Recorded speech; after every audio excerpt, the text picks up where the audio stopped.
So we're moving on to our next special parallelogram. We talked about a rhombus. Now we're going to talk about the rectangle. So a rectangle is a parallelogram with 4 right angles.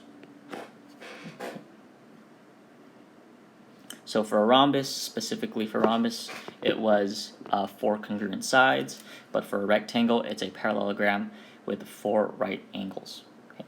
Because it is a parallelogram, we can go through all the properties that we've talked about before, and they hold true for a rectangle. So the first one, we're going to just repeat all of them and review. The first one was that the opposite sides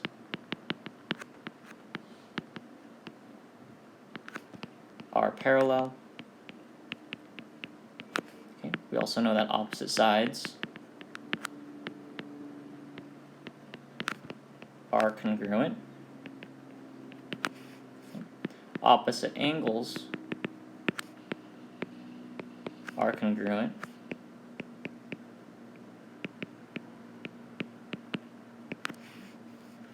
Consecutive angles, the one next to each other,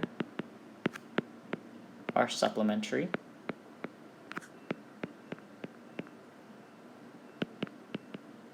Okay. And finally, the diagonals bisect each other.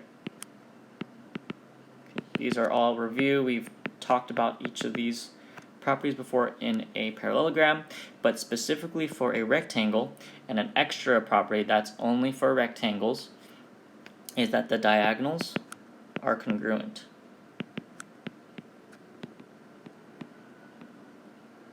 Okay. So if I were to draw my diagonals here, these two blue diagonals are the same length.